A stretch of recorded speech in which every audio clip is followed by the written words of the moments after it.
gabay at patnubay. Palatuntunan ng bibigay inspirasyon at talakay sa iba-ibang pangyayari sa loob at labas ng ating bansa. Gagabay sa mga taong nangailangan ng patnubay sa kanilang mga suliranin sa buhay.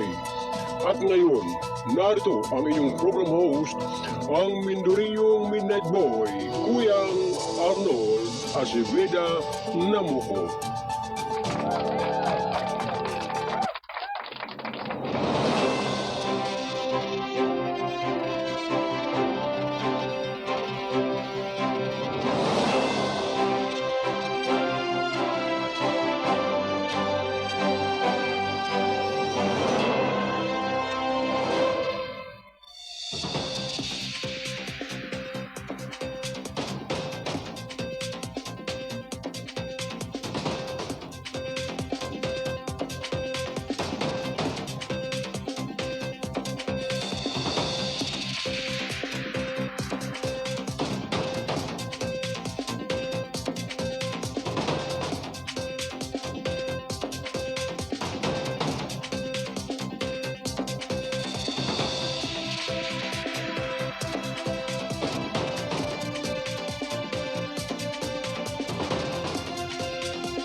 Habang mabigyan naman ang may 110 mga trabahador sa barangay.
Alright, Luzon, Visayas at Mindanao. Kayo po ay nakikinig at nanonood dito sa KBS RMM News TV. Radyo na dyaryo pa. Sa ating palatuntunang gabay at patnubay. Dito sa Kasado Broadcasting Service. Ang responsabling mga mamamahayag. Anuman ang lahi at lingwahe mo, basta't kayo ay Pilipino, ito ang boses mo. Sa pangalan po ng ating station manager, Kuyang Alan Valenzuela Bordeos, ito naman po ang inyong abang lingkod, ang kuya ng lahat, ang Mindorinyong Midnight Boy, bagamat hindi naman ganong kagwapuan. Sigurado namang ito inyong maasahan. Ang inyong Kuyang Arnold Aceveda Namuco. Dito sa ating palatuntunang gabay at patnubay, dito sa ating himpilan ng KBS RMM News TV. Ito nga po ay kasapi ng The United Multimedia International Press Corps. Aim to create hopes for the progress of good and continuing news dissemination. Vision, proper communication, coordination to any private and public entities worldwide. Mission, helping less unfortunate peoples, changing fortunes, and let our voice be heard. KBS Kasado Broadcasting Service.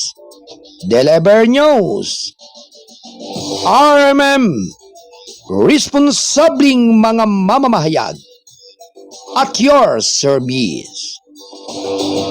Ang gabay at patnubay ay patuloy po ninyong maririnig at mapapanood dito sa ating himpilan ng KBS RMM News TV. Lunes hanggang Biyernes, ganap na 8 hanggang 10 ng umaga.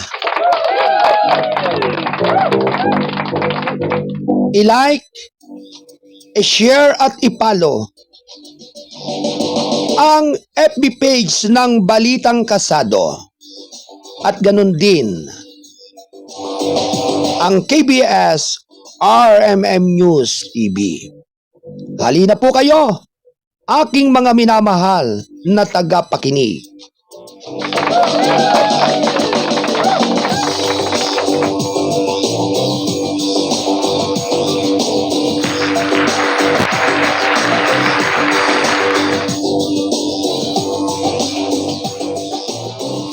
Alright! Tuloy-tuloy na po ang ating palatuntunan ngayong araw ng Biyernes, January 17, 2024. Samahan po ninyo ako sa loob ng 2 oras ng ating pagtatanghal dito sa Kasado Broadcasting Service, RMM News TV, radyo na, dyaryo pa. At syempre sa lahat po ng ating mga taga-subaybay, sa umagang ito, magandang umaga po sa inyong lahat, sa mga minamahal nating mga kababayan sa iba't ibang dako ng ating kapuluan.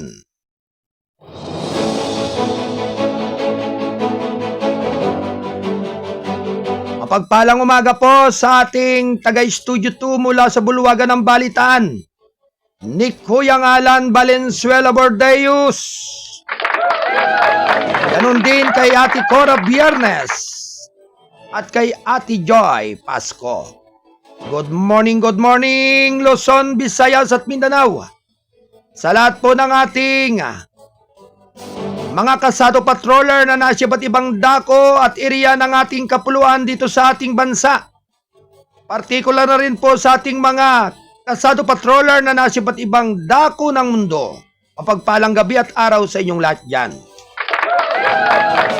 Alright, kasado patroller, standby report.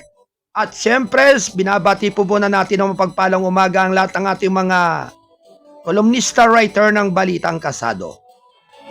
At ganoon din ang lahat ng ating mga autoridad, ang lahat ng ating mga kapulisan sa iba't ibang area ng ating bansa. Siyempre dito sa atin sa Luzon, sa Visayas at sa Mindanao. At siyempre, good morning sa ating Provincial Director ng Lalawigan ng Rizal, Police Colonel Felipe B. Maragon. Magandang umaga po sa inyo, sir, at siyempre sa lahat po ng ating mga kapulisan sa buong Lalawigan ng Rizal. Likewise, ganun din sa buong Metro Manila. Good morning. At siyempre sa pangunguna po ng ating butihing PNP Chief, si General Romel Francisco Marbel. Likewise sa ating spokesperson, si Brigadier General Jen Pajardo. Pagpalang umaga po sa inyong lahat. At syempre, hindi po rin natin pwedeng ipahuli ang ating magiting na Regional Director ng Region 4A Calabarzon, Police Brigadier General Paul Kenneth Tuhay Lucas. So pagpalang umaga, sir. At syempre, sa lahat po ng ating mga minamahal na mga kababayan dyan sa buong Calabarzon, yan, sa buong Mimaropa, yan. At syempre, good morning po kay Brigadier General Roger Quisada, ang Regional Director ng Region 4B Mimaropa. Good morning, Kasado Family. Thank you for watching sa lahat ng ating mga taga-subaybay. Siyempre, binabati po ng ating station manager, ng ating publisher, ang lahat ng ating mga kapamilya ng Balitang Kasado. Gayunpaman, sa araw pong ito'y patuloy po nating itataguyod ang lahat ng ating mga mahalagang mga balita at mga impormasyon na nagaganap sa iba't ibang dako ng ating bansa. Partikular na po sa buong Metro Manila, sa mga kanugnog lugar dito sa ating bansa. Sa lahat ng ating mga nagdarahop na kababayan, sanhi ng malabis na tinatamasang pagsubok ng buhay. Bagamat sabi nga'y marami ang nagiging pagkakaiba at pagbabago doon sa mga pangunahing bilihin natin sa ating mga palengke, sa pamilihang lungsod at pamilihang bayan sa iba't ibang dako ng ating bansa.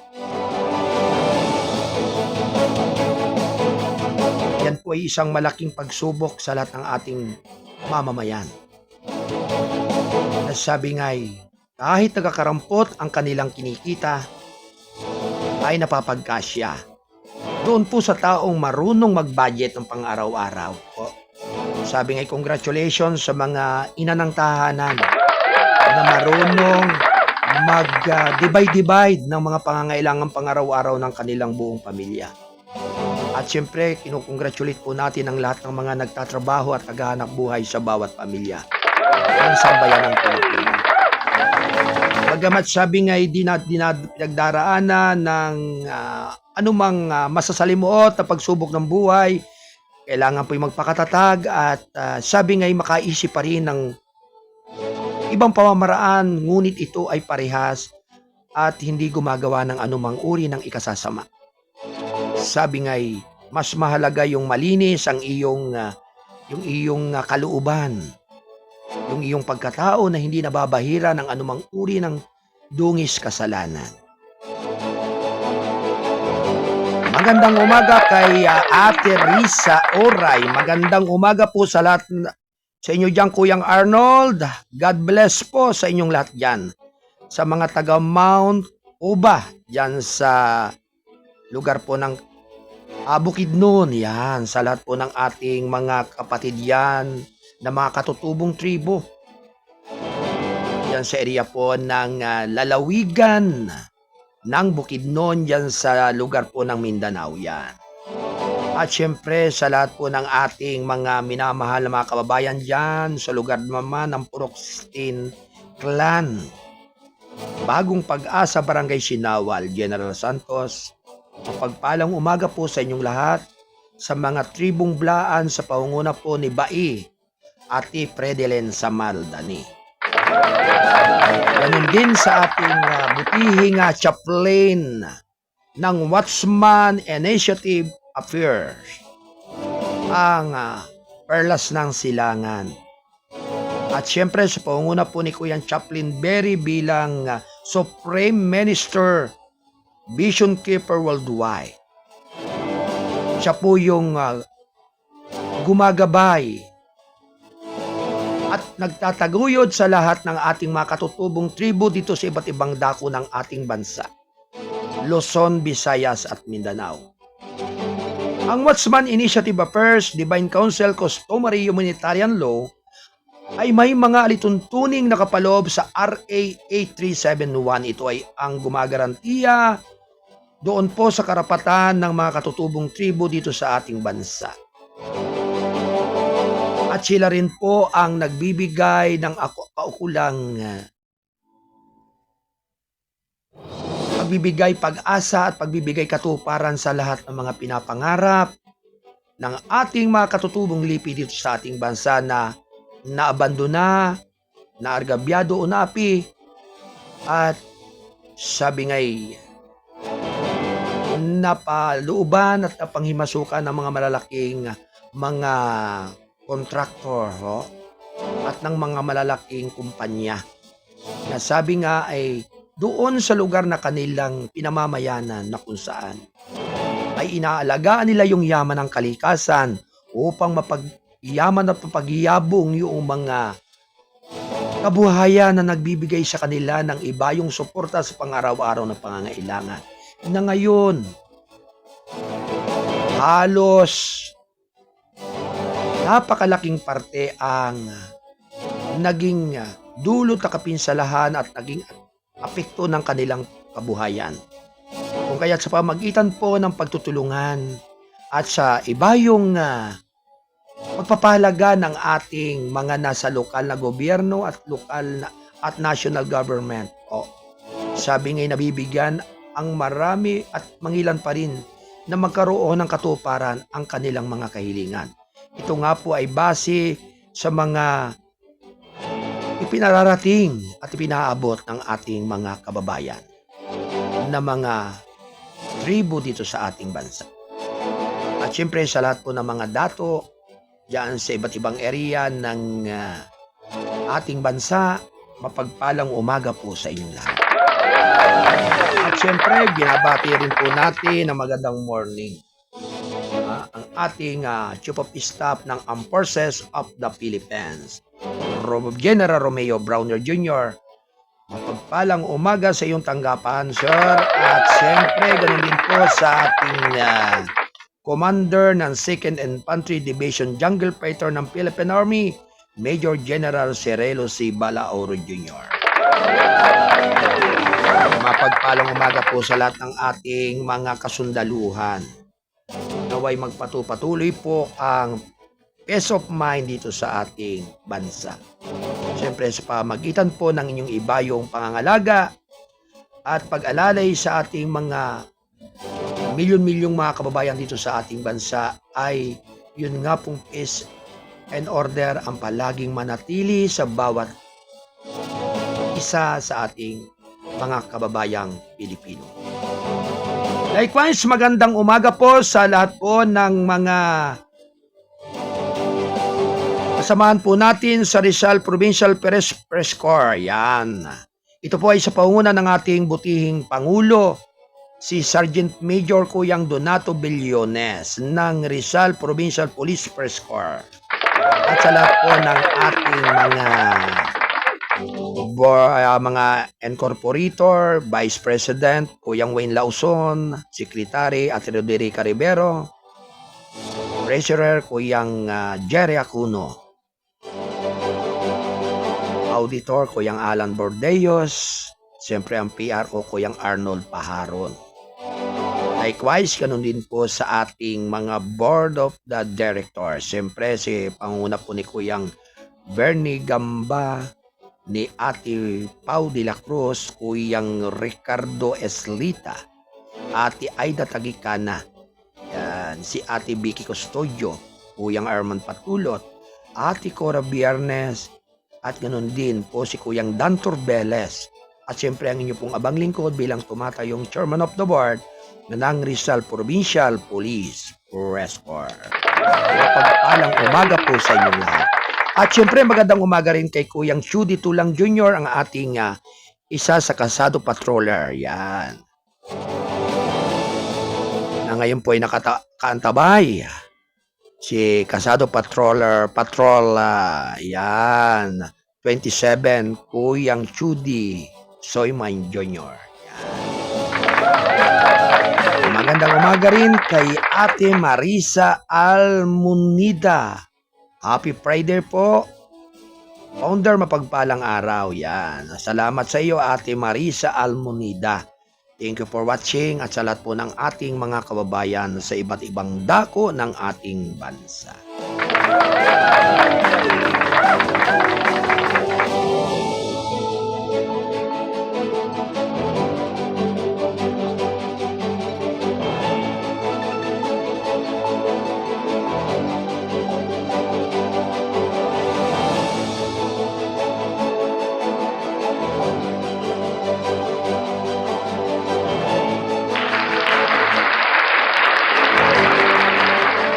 At syempre naman po, tuloy-tuloy na po ang ating mahalagang mga balita at mga informasyon. At batay nga po sa ating nakalipas na mga araw, nais ko lamang pong muling gunitain sa ating mga tagapakinig at taga-subaybay dito sa ating palatuntunang gabay at patnubay. na ito nga pong ating nais ipabatid sa ating lahat ng mga kababayan dito sa ating bansa, partikular na rin po sa lahat ng mga nakikinig ngayon sa iba't ibang dako ng mundo, na yung pong bagay na siyang panukalang batas na malapit ng maging batas sa ating Senado. Yan. Kagyat naming kailangan ng yung inyong mga mahalagang mga pakikipagkaisa upang ipabati at ipaalam sa lahat ng ating mga kababayan na ang Senate Bill number 1979 o 1971 ay kasulukuyang nasa ikatlong pagbasa na ng Senate Bill o number 1979 na kilala bilang Prevention of an Adolescent Pregnancy Act of 2020. Ito nga po ay kinabibilangan ng mahalagang dapat na maramdaman at sabi nga'y inyong damahin ang nakapaloob dito na bagamat sabi nga ito isang malaking pangamba sa ating mga kababayan, lalo na nga po doon sa mga magulang na nag-aanak pa o may mga anak na mga minor de edad. Bagamat ang pamagat ay maaaring tunog na may mabuting tensyon, ang mga nilalaman ng panukalangang batas na ito ay nagdudulot ng isang malubhang banta sa ating mga kabataan. At ganun din po sa mga magulang na nagmamahal sa kanilang mga anak base nga po dito sa banta ng moral, societal at spiritual na ang mga akda ng panukalang batas ay may level na ito bilang isang anti-teen pregnancy bill. Ngunit nakatago sa loob ay isang kurikulum na tinatawag na Comprehensive Sexually Education or CSC. At ayon nga po sa UNESCO, mga kababayan, ang technical working guide na ito ay batay sa isang kurikulum na kinabibilangan nga ng pagtuturo doon po sa mga bata na may edad na 4 na taong gulang pa lamang tungkol sa pagmamasturbasyon ng isang bata na nasa murang edad. O, sabi nga, ano bang kamuang-muang ng ganitong uri at ganitong edad ng bata? Sa halip ng ituro ay yung wastong edukasyon at tamang pag-aaral na sabi nga'y walang bahid, dungis ng kasalanan o malisyusong pag-iisip. Sapagkat nga po sa ganitong mga bagay, hindi naman dapat sa ganito mauwi ang lahat sa mga minor.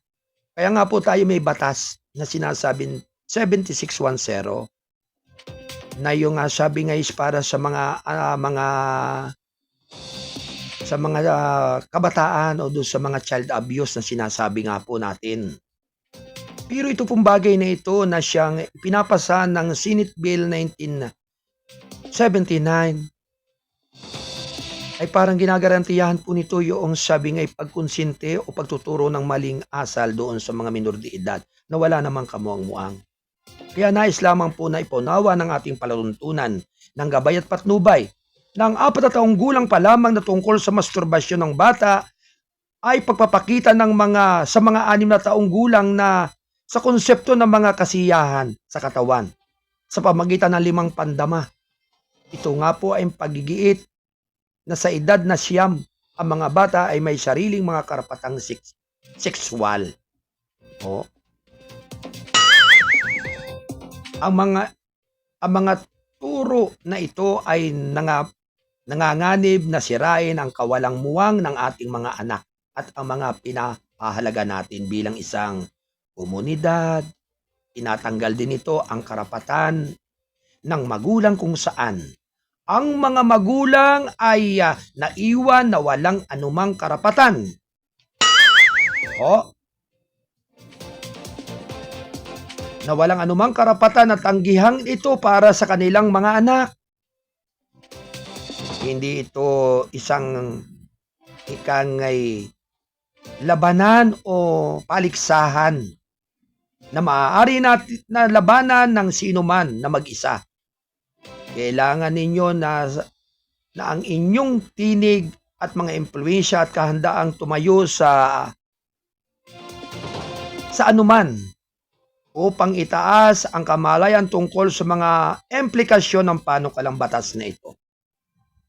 Kasama na nga ang mga komunidad na nakabatay sa pananampalataya, ganon din sa mga pagmamalasakit ng magulang, tulungan na ibahagi ang mensaheng ito sa mga at tumulong sa pagpapalaganap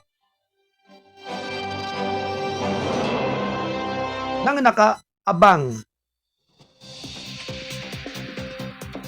ng mga salitang ito na siyang magbibigay ng kaukulang pagkabalisa doon sa mga magulang. Kung tutol kayo sa pagpasa ng Senate Bill number 1979 dahil ito ay pambababoy nga sa mga kabataan upang maagang ipahayag panuntunan sa pakikipag-sex, ay dapat na ito ay mahadlangan. Doon sa mga kababayan po natin na hindi po agree sa ganitong sistema. Kaya nga po masasabi natin talagang ang may akda ng batas na ito na 1979 o Senate Bill number 1979 ay talagang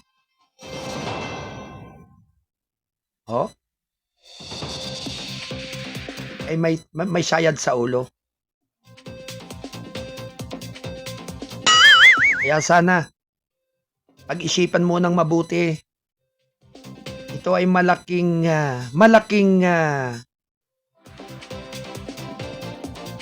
kasilimutan doon sa mga kabataan. Lalong-lalo nga po doon sa mga binabanggit na edad. Hindi bali po sana kung ang edad ng masasangkot sa ganito ay yung pong mga katulad ng nasa edad 15 anyos, pataas. Pero marami rin po na yung mga nabubuntis na ng 12 years old eh. Yung mga napabayanan nga po ng kanilang mga magulang. At sabi nga'y sa sobrang busy ng kanilang pagtatrabaho. Kuyang Arnold, dito sa food chains ng SG na si Darwin Pernicita, ay may pamangkin pala siya ni Kuyang Nestor Pernicita, kabrad natin sa Guardian, nakikinig siya ngayon sa atin sa Kalsado News. Oo.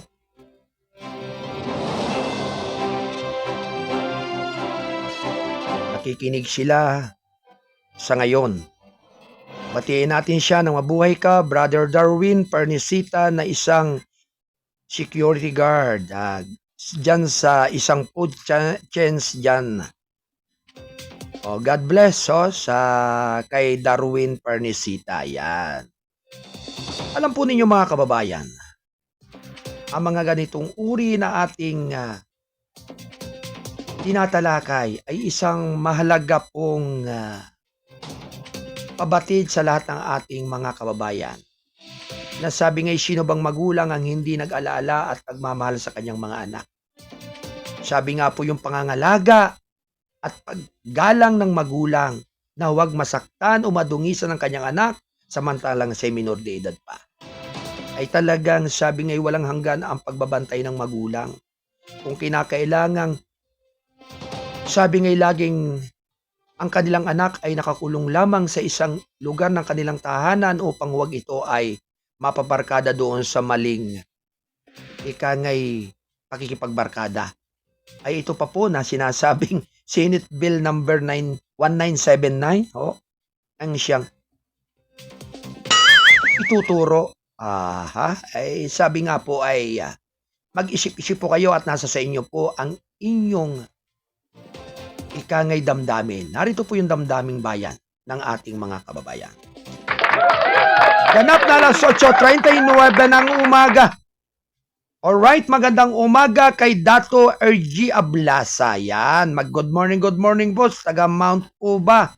Sa lahat po ng mga dato diyan sa lugar ng Mount Uba, diyan sa Bukidnon. Good morning everyone. Sumainyo mapagpalang umaga. Ngayong araw po ng Biyernes at happy weekend po sa inyong lahat dyan. Mga minamahal naming mga kababayang tribo ng Bukidnon. Anyway, ganap na alas 8:39 ng umaga. Ito yatid ng KBS, RMM News TV, Radyo na Dyaryo pa. Alright, Kuyang Dan Turbeles, standby report.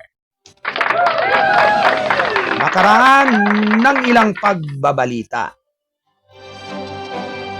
Armed conflict, this information 310 awards sa 2025 ayon sa ulat. Round 1. Lady, go!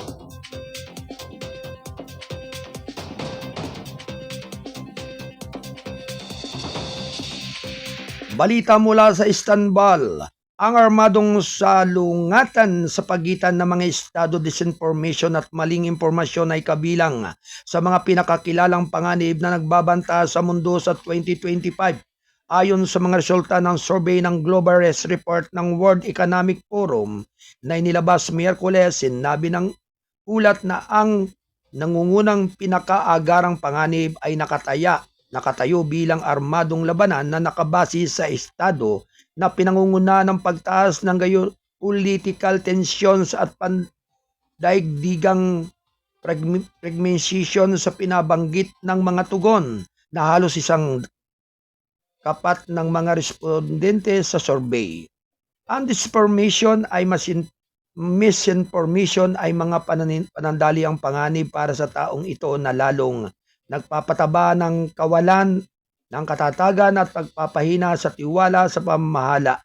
Idinagdag nito ang mga panganib sa kapaligiran ay nananatiling nangungunang pangmatagalang panganib. Sinabi ng ulat ng ang matinding mga kaganapan ay panahon ng pagkawala ng biodiversity at pagbagsak ng ecosystem, pati na rin ang mga kakulangan sa likas na yaman at nangunguna sa 10 taong panganib na nagbanta sa mundo. Ipinakita ng ulat na ang ilang panandaliang panganib sa kapaligiran ay mga kahihinatnan sa kalusugan at ecosystem na may kaugnayan sa hangin, tubig at populasyon sa lupa. Ang matinding mga kaganapan sa panahon ay nagbabanta sa buong board bilang isang maikli, daluyan at pangmatagalang, pati na rin ang agarang panganib, ang pagtaas ng mga teknolohiyang artipisyal na katalinuhan ay nag-aambag din ng mga panganib sa kapaligiran at teknolohiya at disinformation, sinabi ng ulat. Mahigit na kalahati ng mga respondente ng survey ang umaasa sa kawalan ng katatagan sa loob ng 2 taon dahil sa mga fractures na sa international na kooperasyon. Ang mga respondente ay nagpapahayag ng estimation tungkol sa pandaigdigang tanawin sa pamagitan ng 2035 dahil sa pagpapalalim ng mga problema sa kapaligiran, teknolohiya at societal. Ang pagtaas ng mga alalahanin tungkol sa ipinagbabawal na aktibidad sa ekonomiya, pag-mount ng mga pasanin sa utang at ang konsentrasyon ng mga estratehikong mapagkukunan ay nagtatampok ng mga kahinaan na maaaring destabilize ang pandaigdigang ekonomiya sa mga darating na taon, sabi ng ulat. Nabanggit din sa forum na mahigit kalahati ng mga respondente ang nagtataya ng pandaigdigang pagkapira-piraso dahil sa kompetisyon sa pagitan ng mga bansa na binibigyan din ng pangangailangan ng epektibong kooperasyong pandaigdig dahil ang fragmentation ay humantong sa mga hamon sa multilateralismo. Ganap na alas 8:43 ng umaga, ito ay hatid ng Balitang Kasado. Ang payagang balansi at totoo. National Newspaper. Alright, Kasado Patrol 20 standby report. Kasado Patrol 25 standby. Ganon din ang ating Kasado Patrol 47, Kuyang Dan Torbeles. Alright? Puntahan po muna natin ang area ng lugar ng Calabarzon sa lalawigan ng Rizal. Naririyan si Kuyang Dan Torbeles upang maghatid ng malagang balita. Alright, Kuyang Dan Torbeles, standby report.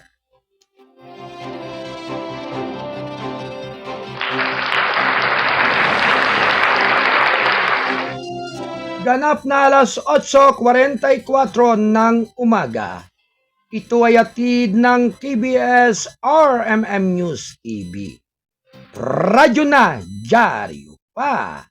Ito ay sa pagtataguyod ng buong persa ng Balitang Kasado, ng buong pamilya ng Kasado Media Group yan.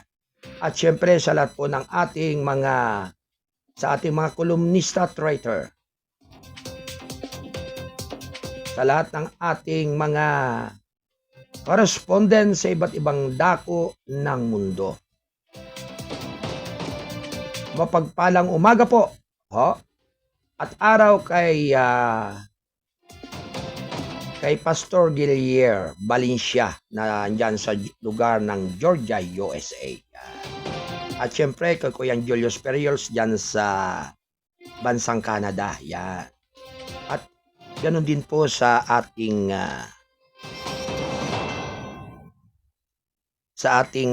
Ate Lynn Gabiana na nasa lugar po ng bansang Taiwan. Yan. Magandang umaga sa iyo, Ate Lynn. Kamusta na ang iyong kalagayan dyan? At kamusta na rin ang Taiwan? Yan. At syempre, sa lahat po ng ating mga kababayan dyan, ng mga OFW, mapagpalang umaga po sa inyong lahat. At syempre, naririyan po ang lahat ng ating mga kababayan kay Arnel Sebeda Garcia. Nandiyan din sa Taiwan, mapagpalang umaga sa iyo dyan. At sabi nga'y palaging alagaan yung iyong kalusugan. Yan.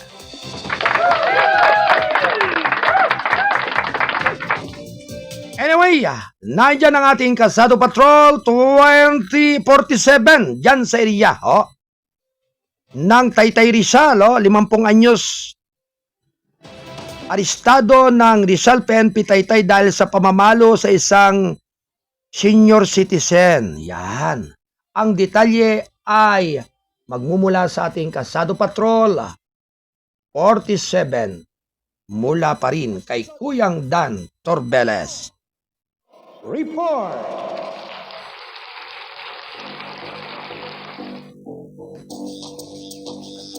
Alright, Kuyang Dan!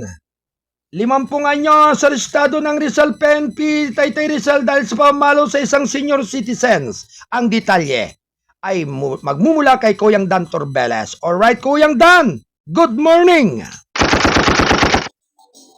Yes, good morning, Dr. Kuyang Arnold at Kuyang Alan at lahat ng mga Kasado Patroller. Bago ko ipasok itong report ay itong daloy ng mga sasakyan dito sa itong harapan ng banggitin na natin itong Pure Gold na itong kahabaan na ito. Hindi ko kung anong street na ito. Ay napakaganda naman ang daloy ng mga sasakyan dito na mga motorista, Kuyang Arnold.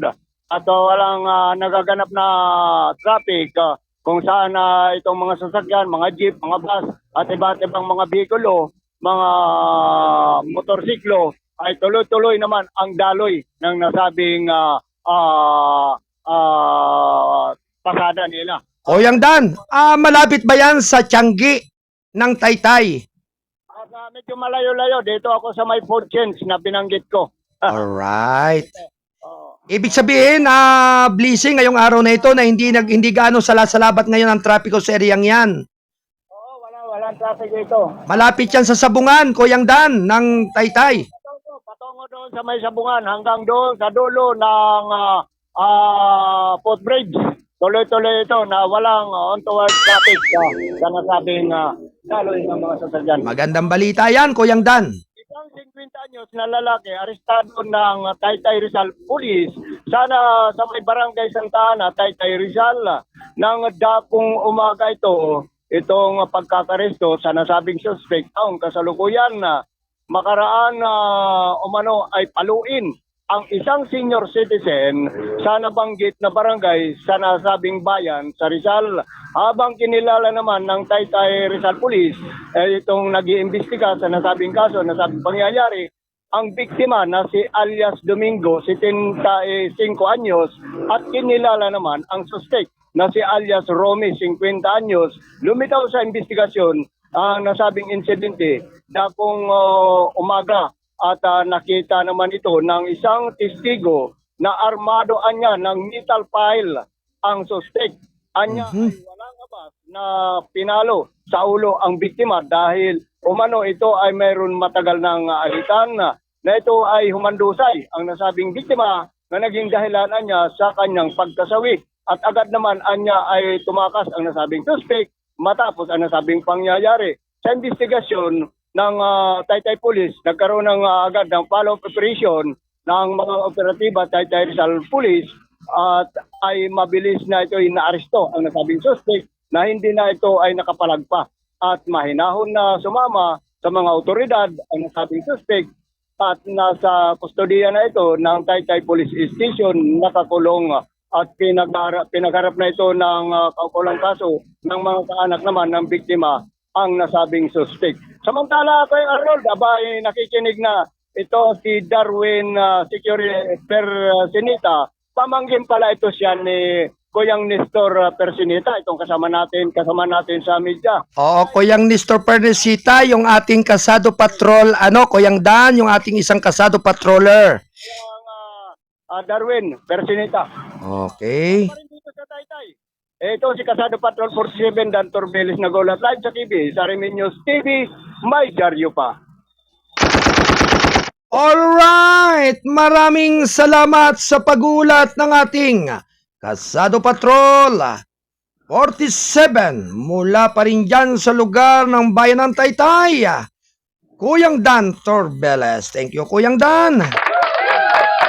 Ganap na alas 8:51 ng umaga, ito'y atid ng Balitang Kasado, ang payagang balansi at totoo. National Newspaper.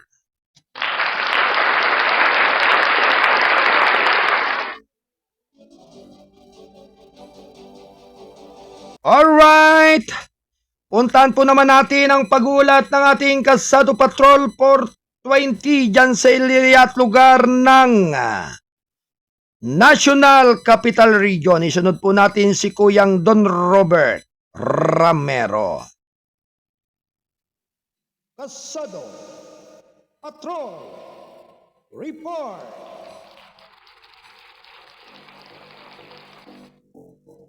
Ito po ay follow-up report sa nakalipas yung karugtong po kahapon ng ipiniulat ng ating Kasado Patrol 20. Ito po ay Bureau of Plan Industry nagsagawa ng craft management para palakasin ang ani ng sibuyas. Yan. Alright, ang detalye po mga kababayan ay magmumula sa ating Kasado Patrol 20. Si Kuyang Dan Torbeles. Alright, Kuyang Dan. Good morning.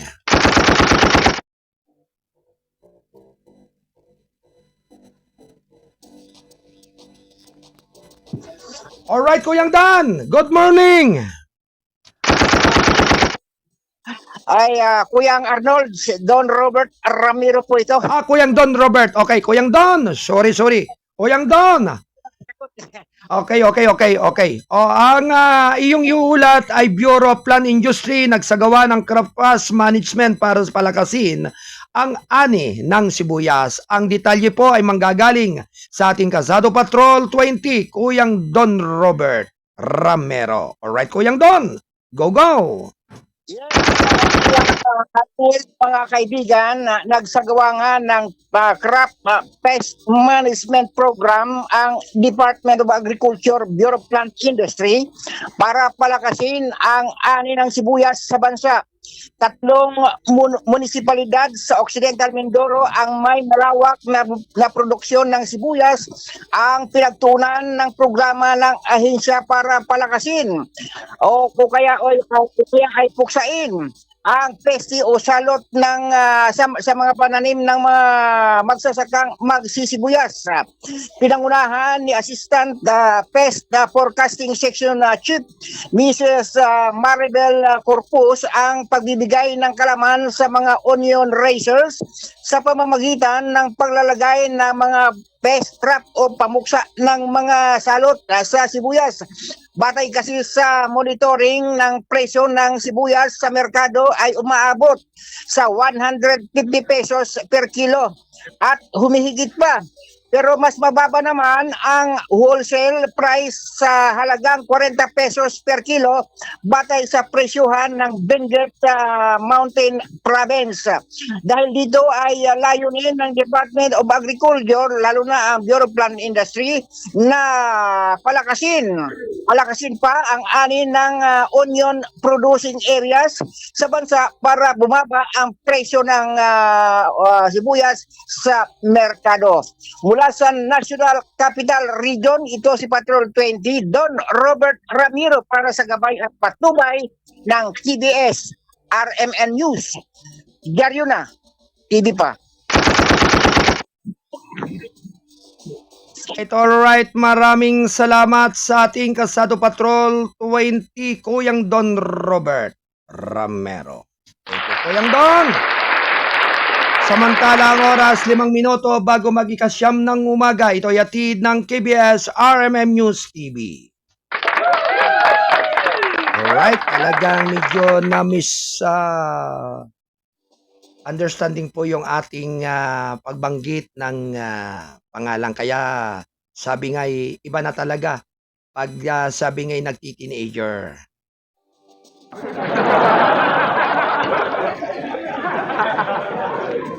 Alright, isunod po naman natin ang pag-uulat ng ating Kasado Patrol 25 mula dyan sa area ng Cavite. Alright, Kuyang Landuluto, standby report.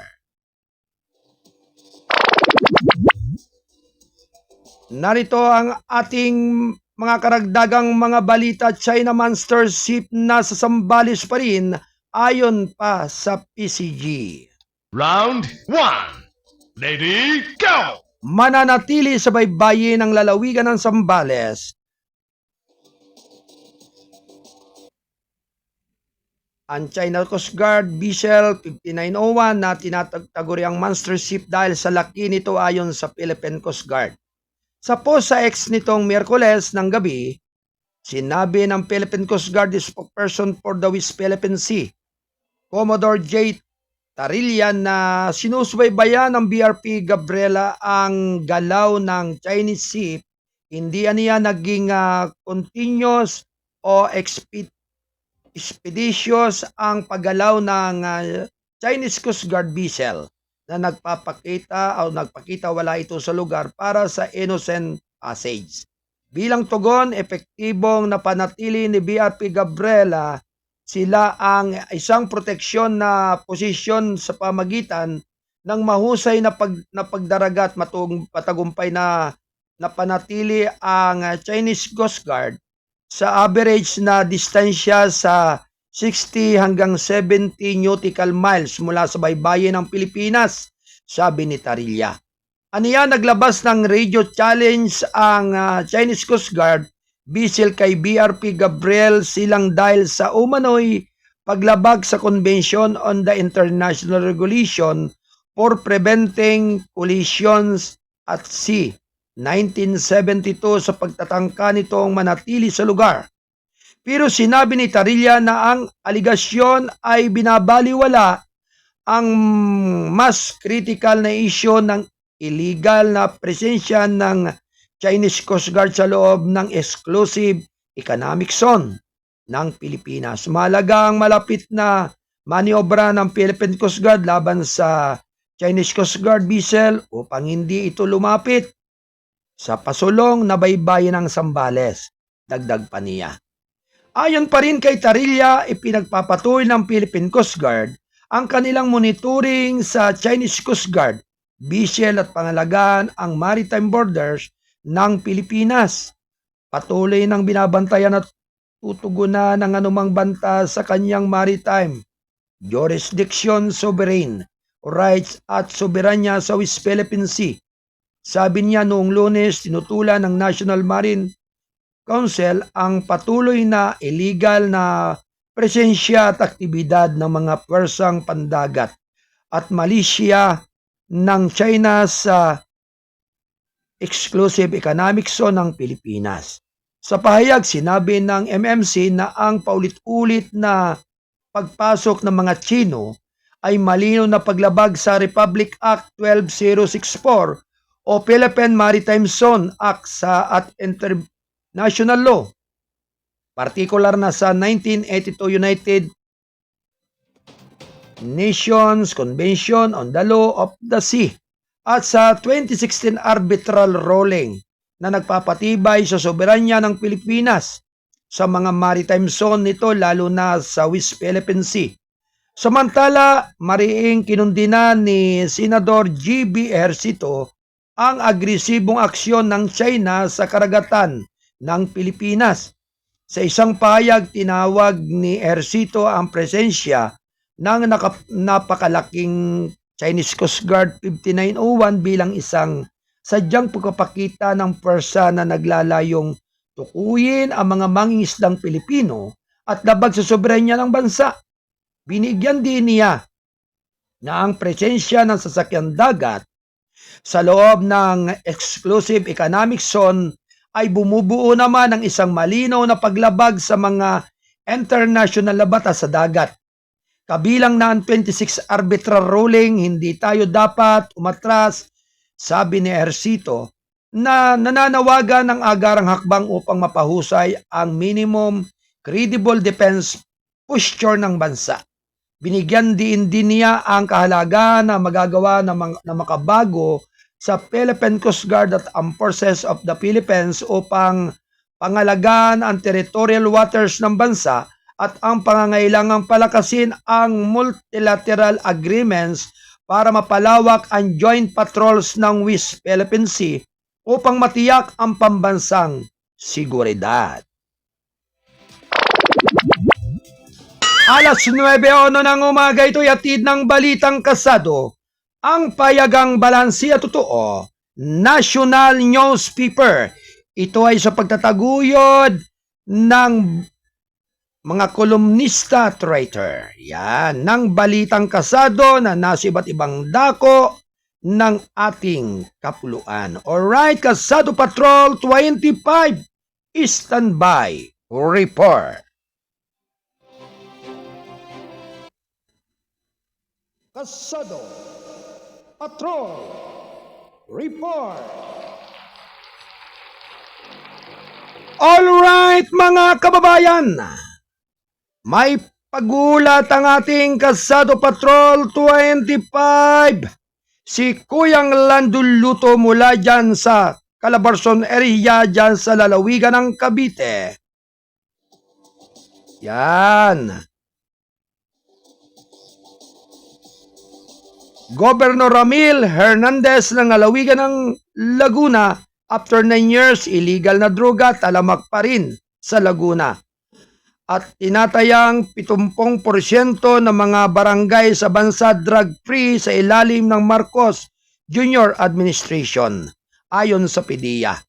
Ang lahat ng detalyeng iyan ay manggagaling sa ating Kasado Patrol 25 mula pa rin dyan sa area ng Calabarzon. Alright, Kuya Lando, good morning! Yes, good morning, Carlos. Okay, Kuya Lando, ano yung sinasabi mong yan? Ipaliwanag mo. Yes, tama ka, Kuya Arnold. ito nga si Governor Ramel Fernandez at ng Laguna, ang lalawigan ng Laguna ay after 9 years nga ito, ayon sa mga residente, ay marami pa rin illegal na droga, talamak pa rin sa kanyang probinsya, Kuya Arnold. Mhm. Oo.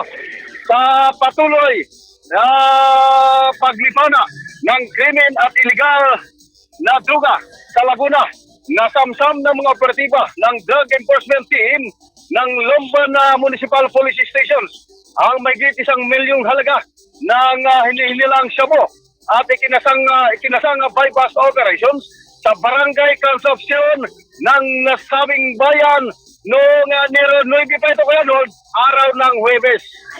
Oo. Kinilala ng mga otoridad ang suspect na alias Axel. 24 anyos ito at tinuturing na high value individual sa watchlist ng Lumban na PNP.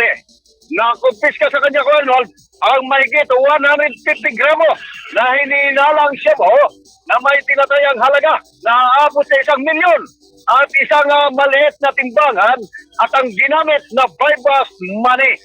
Bagamat tinuturing itong tagumpay ng pulisya, ay iba naman ang pagtingin dito ng mga residente ng nasabing bayan.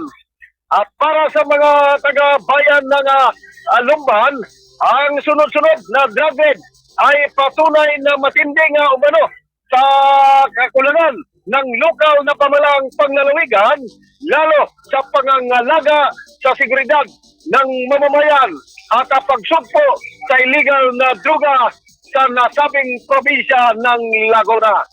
Amila, sa loob ng mahigit 9 na taong panunungkulan ni Governor Ramel Hernandez, hindi ba ito natigil ang kalakalan na illegal na droga sa lalawigan ng Laguna at halip ay mas lalo pa itong lumaganap pa, Kuya Arnold.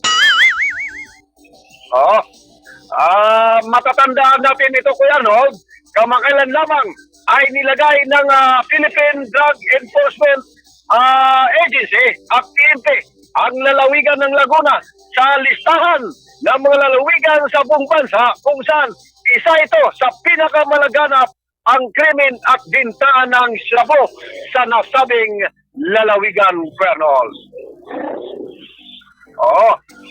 At samantala, Kuya Arnold, ito batay naman, Kuya Arnold, ito sa tinatayang 70% ng mga barangay umano sa buong bansa ay drug-free na.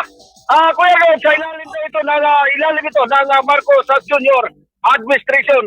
Totoo kaya ito, Kuya Arnold? Nagtatanong lang po. Yan nga ang ating tanong eh. Yan ba'y totoo na drug-free na talaga? Ito Kuya Arnold, ayon ito sa Philippine Drug Enforcement Agency. Kahit nga saan, Kuya Lando, ay laganap pa rin ang droga sa iba't ibang area talaga ng ating bansa. Yes, tama ka nga dyan, Kuya Rod. Ito kasi ang inihayag ng Philippine Drug Enforcement Agency, PDEA, na nasa 70% na raw ng mga barangay sa buong bansa ay umano'y drug-free sa ilalim ng administrasyong Ferdinand Bongbong Marcos Jr. Basta ito sa datos na ilabas ng Philippine Drug Enforcement Agency noong Enero 9 taong kasalukuyan, Kuya Arnold, na pinatayang 29,390 barangays na raw ang drug-free mula sa kabuuang bilang na 42,000 mga barangay sa buong Pilipinas. Kinikilala nga drug-free umano ang isang barangay, Kuya Arnold, kapag ito ay pumasa sa Dangerous Drug Board or DDB o Regulation Number 4 Series of 2021 o mas kilala ito, Kuya Arnold, sa tawag na Sustaining the Implementations of BDCP na Refilling for Such Purpose Board Regulation Number 3 Series of 2017. Samantala, nilinaw din ng naturang ahensya na nasa 6,113 pang mga barangays o katumbas ng 14.55% ang nanatili pa raw na drug affected na nangangulugan ito. Sorry ko. Napomo ko dito sa mga datos ko, Arnold. Oo, talagang nakakasamid nga yan sa dami ng datos na yan. Talagang nasamit ako dito sa mga datos na ito na inilabas ng PDEA. At 14% naman, 14.55% ang nanatili pa raw na drug affected na nangangulugan na umano ito may mga pusher, drug user, drug protector pa raw sa nasabing mga barangay. At umasa rin umano ang ahensya na madadaragdagan pa ito ang nasabing bilang ng mga barangay sa buong bansa na magiging kabilang sa drug-free Philippines. Mula dito sa Calabarzon, Puri at lalawigan ng Cavite, Kasada Patrol 25, Double L, Kuya Lando Luto. Nag-uulap para sa kapay pagtubay ng TV sa Arabin News, radyo na TV pa. Kuya Lando, meron lang ako sana panawagan. Okay, go ahead, Kuya Lando. Kuya Lord, para doon sa kanak at kaibigan sa yumaong batang si Angel, isang batang Angel na isang taong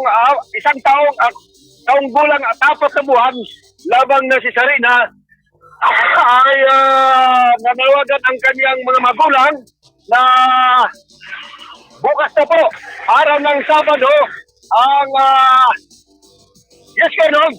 Okay, sige, go. Tuloy mo lang.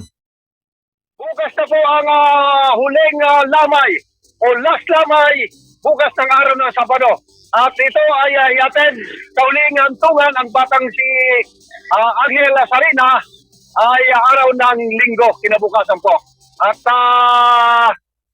doon sa mga kanak ito, pinanawagan ito ng kanyang mga magulang. Maraming salamat, happy at enjoy weekend. Maraming salamat, back to you, Kuya. Alright, maraming salamat sa pag-uulat ng ating Kasado Patrol 25 mula dyan sa area ng Cavite. Mula kay Kuyang Lando Luto. Thank you, Kuya Lando. Alright, tunguin po naman natin ang pag-uulat ng ating Kasado Patroller na naririyan sa lugar ng Quezon City, dyan kay Kuyang John Santusidad. Dalawang palapag na bahay na nasunog ngayong umaga dyan sa Quezon City. Yan, ako, ang detalye ay magmumula sa ating Kasado Patrol 40 mula dyan sa Quezon City.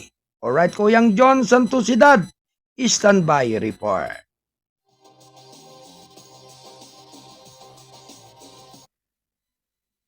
Kasado Patrol report. Alright mga kababayan, tanggapin po natin ang malagang pag-uulat ng ating Kasado Patrol 40, dalawang palapag na bahay na nasunog ngayong umaga dyan sa Quezon City. Mula kay Kuyang John Santusidad. Alright, Kuyang John! Good morning!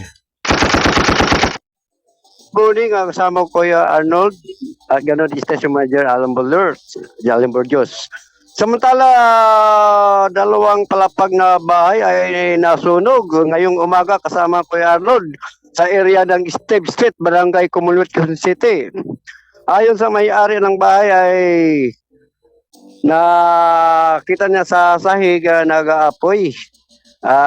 Ayon pa sa dagdag pa sa kaniya sa ating pag-interview, nagmula na sa wirings yung Sunog. sunog. Oh.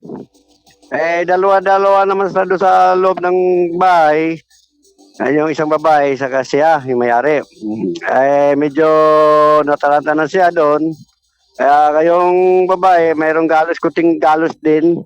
At yung may-ari ng bahay ay medyo wala naman masyado na medyo taranta lang, parang nataranta. Samantala, Pero Kuyang John, wala namang nasaktan dahil sa sunog. wala namang nasaktan sa naturang sunog kanina. Sa niya sunog dyan sa Commonwealth. Naapula agad, napamatay sunog kaagad.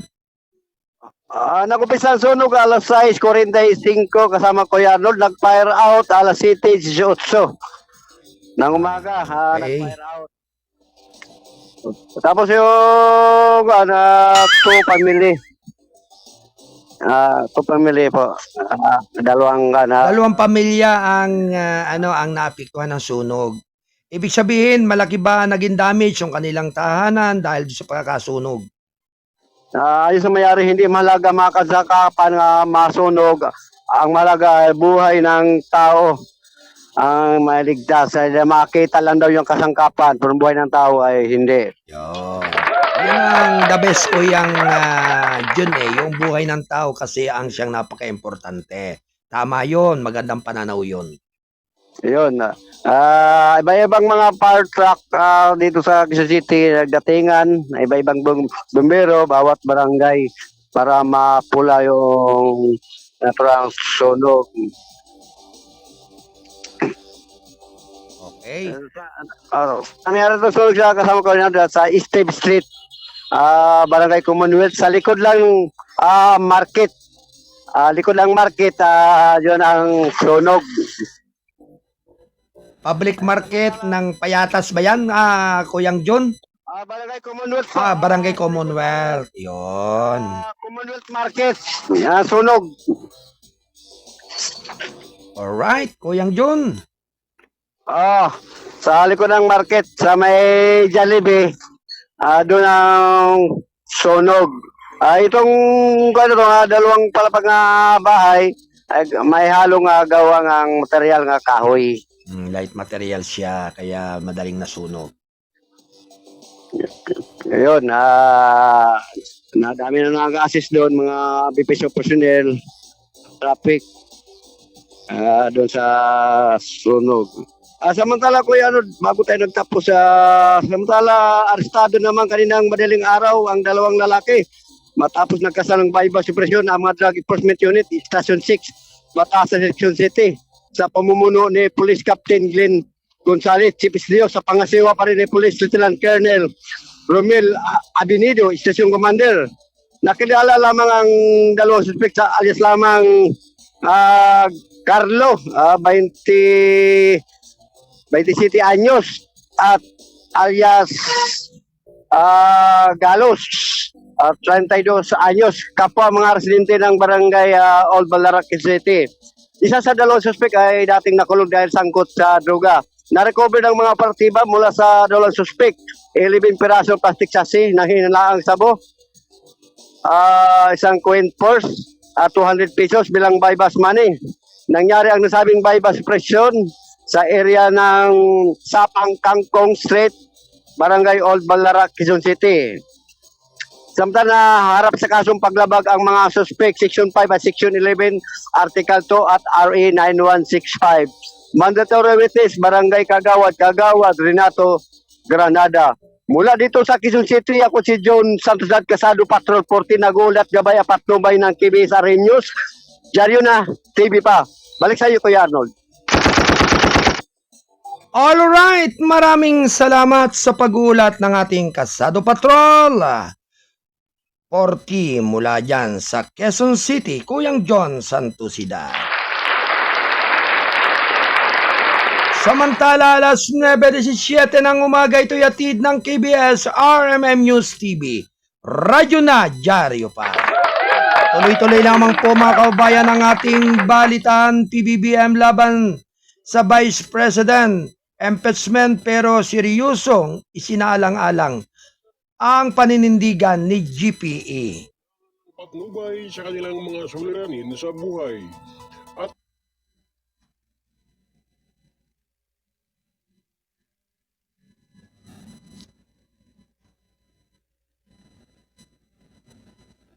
ngayon, narito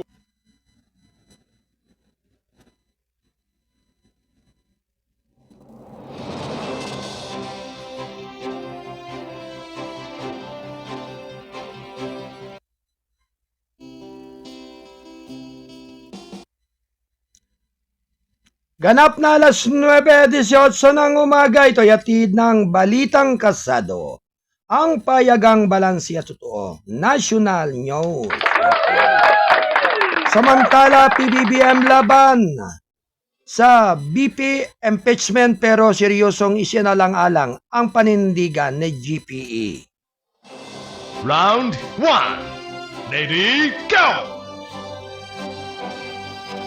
Bukas si Pangulong Ferdinand Romualdez Marcos Jr. sa mga opinyon sa kanyang gabinete, kabilang na si Chief Presidential Legal Counsel Juan Ponce Enrile, na sa pagdating sa impeachment ng isang public official, ayon kay Executive Secretary Lucas Bersamin, Huwebes sinilabas ni Bersamin ang pahayag matapos magbabala si Enrile laban sa ipinahiwatig na lokihan ng religious group ng Iglesia ni Cristo kamakailan sa nationwide peace rally na ginanap bilang suporta sa pagtutol ni Marcos sa posibleng impeachment kay Vice President Sara Duterte. Sa isang Facebook post, sinabi ni Enrile na maaaring harapin ng bansa ang very detrimental precedent kung susundin nito ang katwiran na ipinahiwatig ng INC rally. May mas malaking tanong, pwede bang amyendahan ng INC kasama ang lahat ng membro nito ang konstitusyon o isuspend ang alinman sa mga provision nito? Handa ba tayong itapon o isakripisyo ang halaga ng rule of law para sa isang tao sa isang grupo ng mga tao, sabi ni Enrile? Tanda ba tayong harapin ang pangmatagalang bunga ng paglipat na iyon ng INC, tanong pa niya. Binigyan din ni Enrile na ang impeachment ay just a constitutional legal process para matanggal sa pwesto ang isang opisyal ng gobyerno kung may ground at ebidensya na suporta dito. Dagdag pa niya, ang impeachment official ay hindi makukulong sa pamagitan lamang ng katotohanan ng kanyang impeachment. Ayon pa rin kay Bersamin, hindi pa rin pabor si Marcos sa impeachment ni Duterte, pero seryosong isinaalang-alang ang paninindigan ni Enrile. Ang Pangulo ay palaging nag-alaga ng isang kultura ng bukas na ventilasyon ng mga idea sa loob ng gabinete. Sa ganitong paraan, ang paggawa ng patakaran ay pinayaman ng iba't ibang mga pananaw na nagreresulta sa mga desisyon o distilled mula sa isang kayamanan ng iba't ibang mga karanasan, iba't ibang mga disiplina at espesyal na kadulubasaan ng mga nag-aambag, sabi niya. Sa ganitong diwa ay lumabas si Secretary Enrile sa kanyang mga pananaw habang ang kanyang mga saloobin ay maaaring magdala ng timbang at palaging ipinahalagahan ang kanya ay isa sa marami na seryosong isinalang-alang ng Pangulo. Idinagdag pa ni Bersamin, nahaharap si Duterte sa impeachment complaint sa Kamara de Representantes dahil sa umano'y paglabag sa konstitusyon, betrayal o public trust, plunder, ang malversation, bribery graft at corruption at iba pang mataas na krimen bilang grounds at impeachment. Noong Nobyembre na nakarang taon, sinabi ni Marcos na ang paghahain ng impeachment complaint laban kay Duterte ay makakambala labang sa gobyerno sa tunay na gawain ng pamahalaan na ang pagbutihin ang buhay ng lahat ng Pilipino. Naniniwala rin si Pangulong Marcos na ang hakbang ng impeach ni Duterte ay isang pag-aaksaya lamang sa oras dahil sa wala sa mga ito ang makakatulong sa pagpapabuti ng isang sulong buhay Pilipino. Hinimok ni Akbayan Party List Representative Percy Sendenya, endorser ng unang impeachment complaint laban kay Duterte, ang Kamara de Representantes na itinaguyod ang integridad nito at isulong ang impeachment sa Vice Presidente. Ginawa ni Sendenya ang panawagan sa misa ng sambayanan. May kapayapaan kung may katarungan na dinaluhan ng mga sektoral na religious groups sa Epifanio de los Santos Avenue Shrine Church nitong Huwebes. Kung gusto natin ng kapayapaan, kailangan muna nating makamit ang hustisya, sabi ni Sendenya. Nagbabala si Sendenya sa mga kawalan ng aksyon sa impeachment complaints ay hindi lamang nagpapaantala sa hustisya kundi nagpapahintulot din kay Duterte na sirain ang mga batas sa bansa.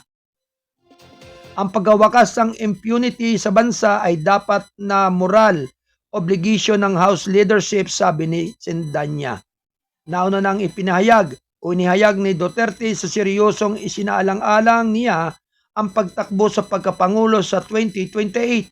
Ang aming delaying sa kanyang impeachment ay nagpapalakas ng loob sa Vice Presidente na ituloy ang pangunahing sabi ni Cendenya sa pag-upo sa mga reklamo nanalo sa naang Vice Presidente.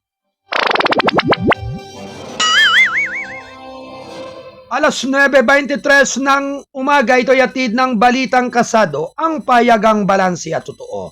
National Newspaper. Samantala, LTO pinatawag ang driver na Ram enforcer sa Bulacan. Round 1. Ready, go! Pinatawag na ng Land Transportation Office ang driver at rehistradong may-ari ng Toyota Avanza na nagrampa sa isang traffic enforcer sa Santa Maria, Bulacan.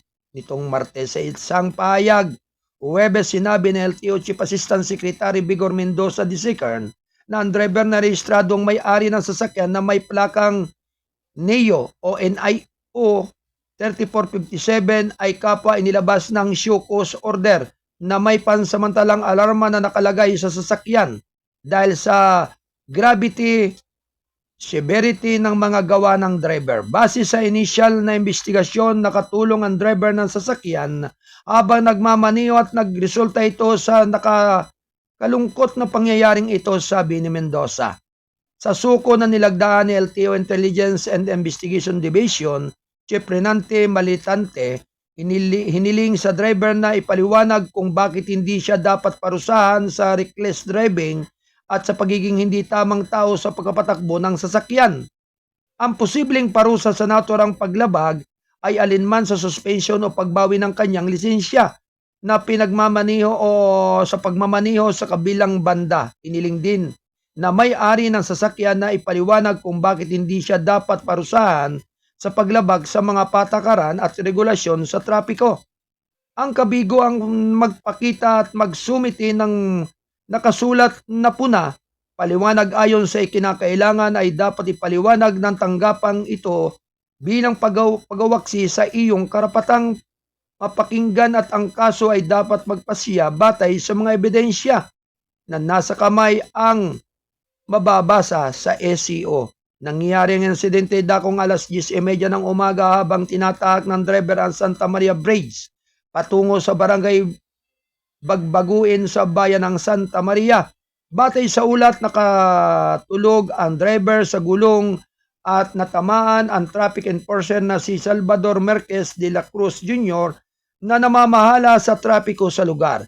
Sa hiwalay na SEO, ipinalitawag din ni LTO ang driver o pinatawag ng LTO ang driver at ang rehistradong may-ari ng modernong jeepney na sangkot sa banggaan sa kalsada ng tricycle sa Kalumpit, Bulacan na ikinasawi naman ng 2 tao at ikinasugat ng ilan pang iba.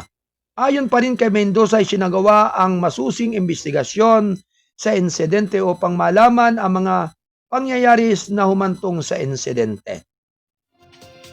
Sa isinagawang investigasyon, nais naming malaman kung may mga lapses na ginawa sa panig ng driver at sa panig ng registered owner sa mga tuntunin ng pagpapanatili ng modernong jeepney na roadworthy ang sabi niya. Batay sa initial na investigasyon, sinabi ng driver ng modernong jeepney na may plakang NIF 2746 na nawalan ng preno ang sasakyan kaya napilitan itong sumakop na sa kabilang bahagi ng kalsada upang hindi mabangga ang sasakyan nasa harapan.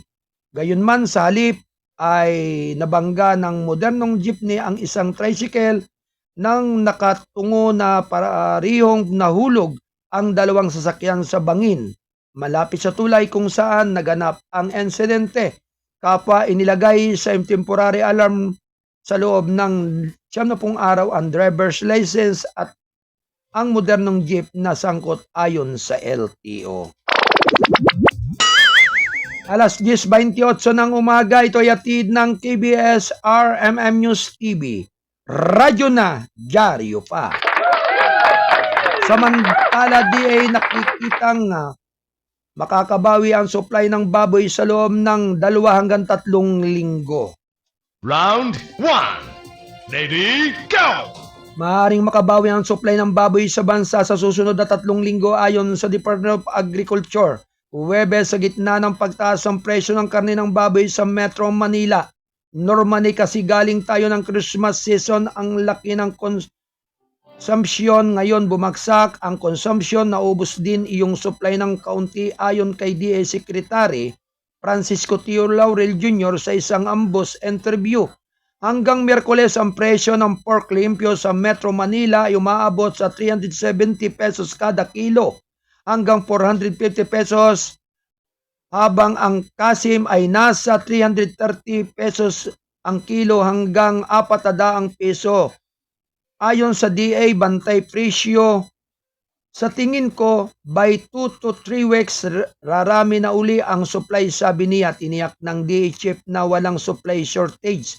Pero kinilala ang epekto ng African swine fever sa industriya ng baboy. Populasyon ng baboy natin dati na 14 billion to 15 milyong heads. Ngayon bumaba ito ng 7 million heads, sabi ni Tio Laurel. Hanggang December 27, 2024 bumaba na ang 2025 ang bilang ng mga red zone o barangay na may aktibong kaso ng African swine fever mula sa 365 noong December 6. Alas 9:30 ng umaga ito yatid ng Kasado Broadcasting Service, RMM News TV, radyo na, dyaryo pa. Samantala di nakita ang hybrid taripa sa bigas mga proyekto, mas mababa ang rice import para sa 2025. Round 1. Ready, go! Sinabi ni Agriculture Secretary Francisco Tio Laurel Jr. nitong Huwebes na ipinanukala niya ang papataw ng hybrid trip sa bigas bilang bahagi ng pagsisikap na mapababa ang presyo ng pangunahing bilihin sa bansa. I might recommend the hybrid na certain type to rice 15 pa rin. A certain type of rice or quality or price, yung 5% pwedeng iakyat sa 35, something like that, sabi ni Tio Laurel sa isang Palace press briefing. Ayon kay Tio Laurel, mayroon ding clamor mula sa mga stockholder na ibalik ang rice tariff sa original na 35% aniya. Sa ilalim pa rin sa masusing pagsusuri ang mga panukala. Kapag bumaba na yung presyo talaga na sumunod lahat, baka pwede nang ibalik. But as of the moment, anyway, may review naman, even for moment, so talagang pag-aaralang mabuti yan, sabi ni Tio Laurel. Inilabas ni Pangulong Ferdinand Romualdez Marcos Jr. ang Executive Order number 62 noong Hunyo 2024 na nagpapababa ng taripa sa bigas mula 35% hanggang 15%. Nano nang sinabi ng DA na maaaring mas mataas ang retail price ng bigas sa mga lokal na pamilyan kung wala ng pagbabawas ng taripa sa imported rice nitong Huwebes. Inihayag pa ni Tio Laurel na magdideklara siya ng food security emergency bago matapos ang Enero kasunod ng rekomendasyon ng National Price Coordinating Council na tugunan ang pagtaas ng presyo ng bigas sa tingi. Sinabi pa rin ni Tio Laurel na sa Palace Reporters na hinihintay pa rin niya ang formal na transmittal ng rekomendasyon ng NPCC sa DA. Once received, at then, of course, I will consult also our President for his comments, sabi niya. Sa ilalim ng amended RTL ng NPCC ay magdideklara ng food security emergency sa bigas batay sa mga susunod na kondisyon na umiiral, isang supply shortage o pambihirang pagtaas ng presyo sa huling pulong ng NPCC. Inilahad ng DA ang datos ng pagpapakita ng kahit bumababa ang tariff cut at pagbaba naman ang presyo ng bigas sa buong mundo, hindi na rin bumaba ng malaki ang retail price, kaya ang antas ng trend ng mga presyo ng pambihirang ayon kay Tio Laurel ang 55 piso kada kilo maximum suggest retail price sa imported rice ay maaaring bumaba sa 50 pesos ang kilo sa Marso depende sa global rice prices. Ang MSRP ay ipatutupad sa January 20 sa Metro Manila upang matugunan naman ang spike sa presyo ng retail rice at profiteering. Nagproyekto rin si Tio Laurel ng bigas noong 2024 ayon sa datos ng gobyerno. Alas 9:34 ng umaga, ito'y atid ng balitang kasado ang payagang balansi at totoo. National News. Ito. Samantala, tuloy-tuloy lamang po mga kababayan ng ating balitaan kadiwa ng Pangulo. Naibaba ang rice for all sa 38 pesos ang kilos na January 17 ngayong araw na ito. Round 1. Ready, go! Samantala, nakatakdang ibaba ng kadiwa ng Pangulo ang presyo ng bigas sa ilalim ng Rice for All program mula 40 piso kada kilo hanggang 38 piso ang kilo ayon sa Department of Agriculture nitong Huwebes. Ang nasabing presyo ay ipatutupad para sa 25% sirang bigas o ang RFA 25.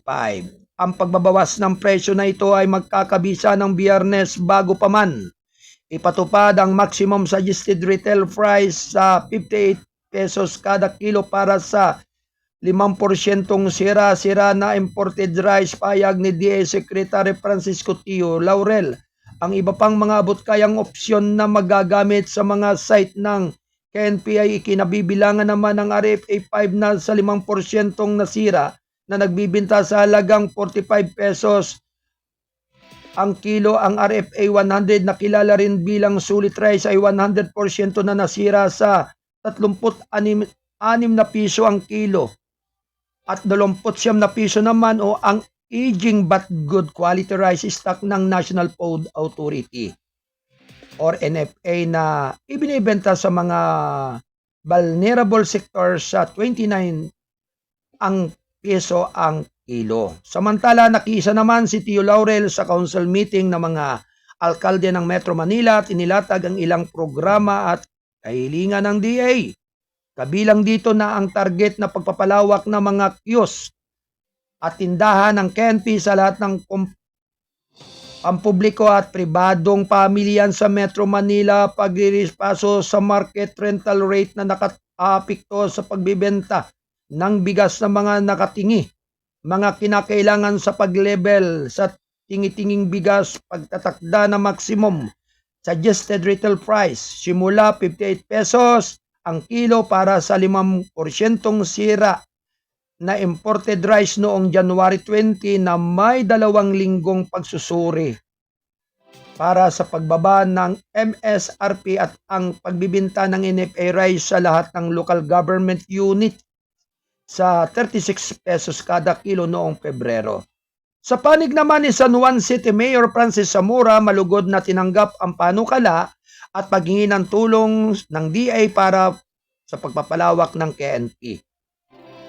Kami po sa San Juan, mayroon din kaming regular na kadiwa ng Pangulo sa City Hall mismo. So talaga dinadagsa po iyon at tinatiming natin sa araw ng sweldo para mayroon tayong natural market, sabi niya.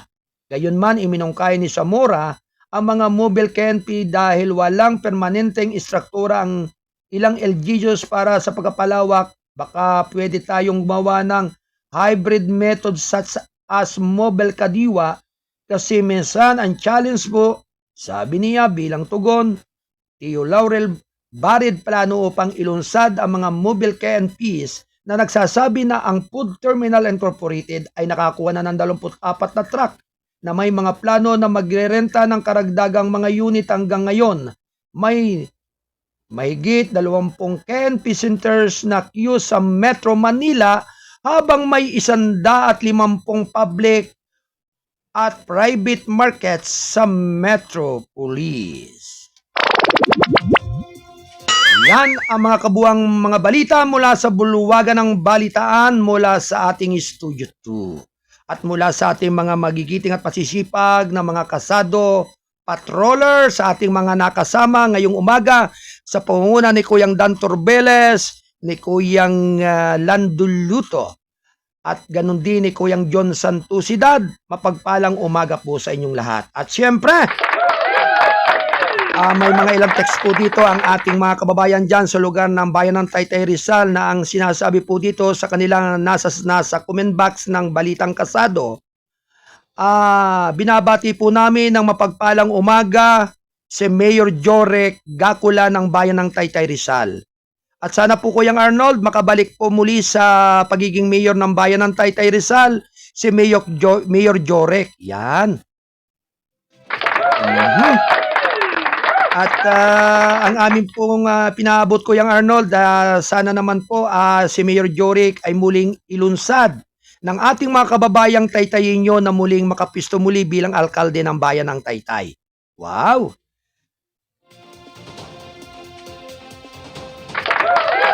Kaya sabi nga po ay ang ating pong palatuntunan ng Gabay at Patnubay ay bumabati po sa inyo ng mapagpalang umaga, Mayor Jorek Gakula ng Taytay. At sa lahat po ng kanyang mga kasamahan bilang mga konsehal ng bayan ng Taytay, mapagpalang umaga po sa inyong lahat. At syempre sa lahat po ng mga otoridad ng bayan ng Taytay at hindi lamang sa buong Pilipinas, mapagpalang umaga po sa inyong lahat.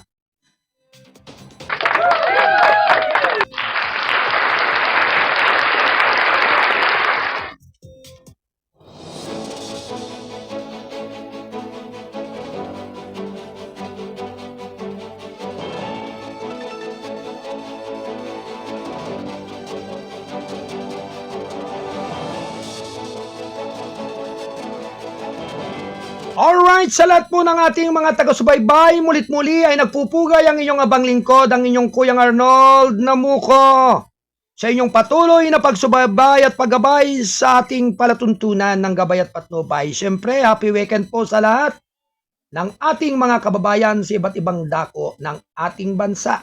Yan.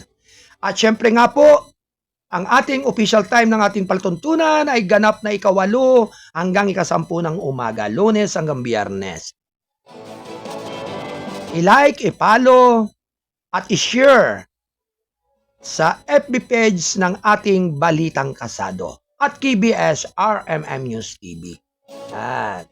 At syempre, mulit-muli mga kababayan, mulit-muli ang inyong abang lingkod ay pansamantalang magpapaalam sa inyo at muling magbabalik sa araw ng Lunes, ganap na 8 hanggang 10 ng umaga.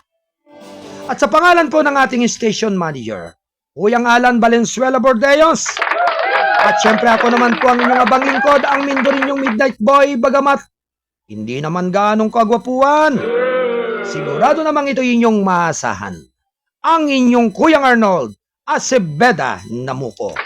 Mulit-muli, nagpapasalamat. Sumayin nyo nawa ang pagpapala ng ating dakilang lumika. Adios, babalos, amigos. Bye-bye!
Habang mabigyan naman ang may 110 mga trabador sa barangay.